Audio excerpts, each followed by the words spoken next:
Cars, they're pretty complex pieces of machinery.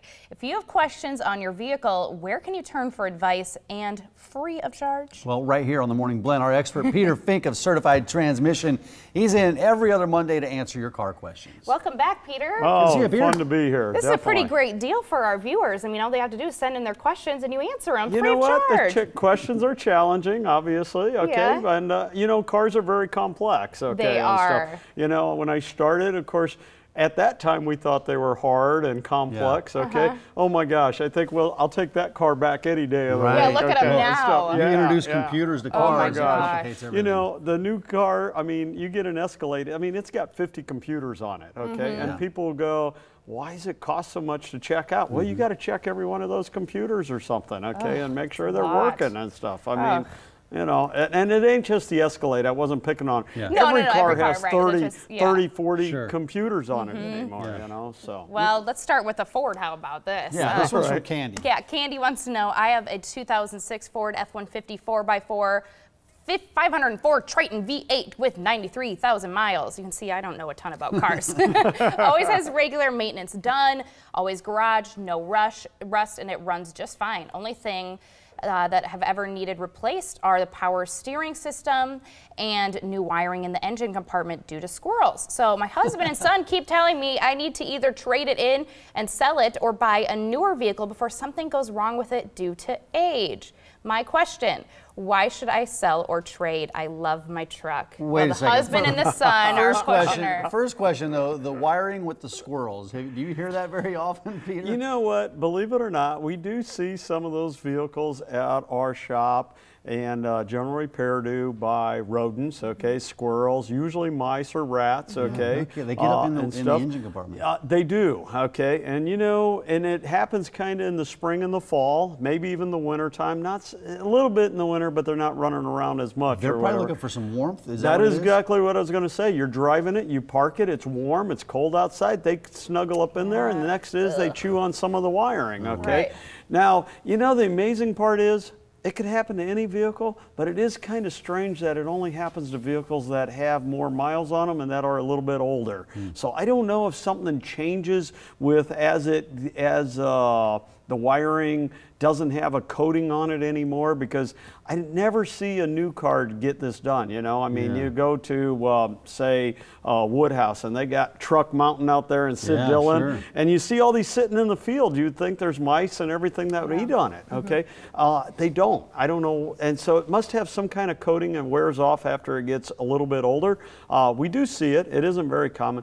That's really not the reason to get rid of a vehicle, okay? The 5.4 is a good motor, but it does have one inherent problem. The chain tensioner goes bad on those that you will have to replace. It will cost a little bit of money.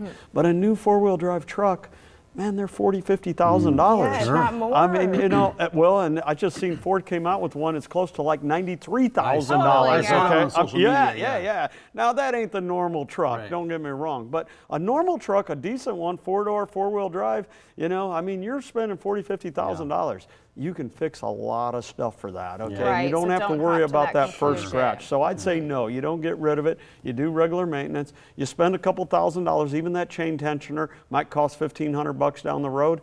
You know what?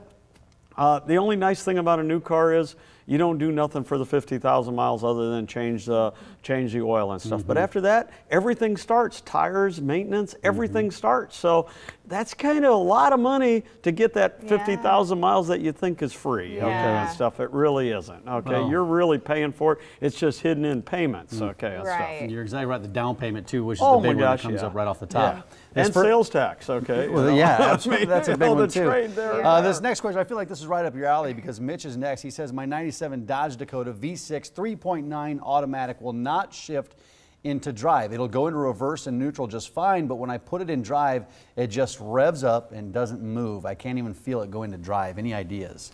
Well, this one's doesn't sound very good. Now, I'm assuming he said he can move the shift lever into drive. I'm assuming the transmission will go into drive. I don't think we got a linkage problem here. I think we've got the forward clutches that have gone bad in this transmission, and it's going to need it. Yeah, I hope I can answer the question on this one. Yeah, right. I mean, it's a transmission issue, isn't it? This one, I mean, check the fluid, make sure it's full. But if it's going in reverse, okay, that means there's usually enough fluid, but you still want to check it, okay? See if it goes past drive, the shifter goes to second and first, and if it does, it's not the linkage, it's internal in the transmission, you're going to need a transmission. So call one of my stores.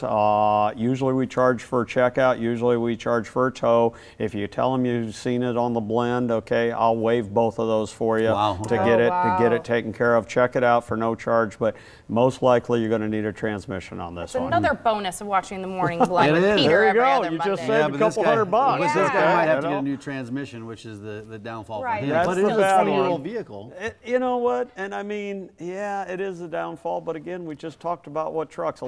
Smaller trucks cost a little bit less, but you know what? It's still worth a couple $1,000s to put it in, unless this thing is ready to fall apart, okay, and stuff. You know. Right. So. Yeah, better than buying a new car. Yeah. Again, the sales tax on it will pay for that transmission. Right. You know, $3,000-$4,000. you pay me either way, because if you get rid of it and trade it in, they take all that off the trade and they won't give you nothing anyway. So you're really paying for the transmission, so you're buying time. Right. Okay, so Right.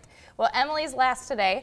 Washer fluid was put in the coolant reservoir of my car. Will it damage the engine of my 2008 Volkswagen Rabbit? You know, there are a lot of different reservoirs to put fluids in under the hood, okay, and stuff.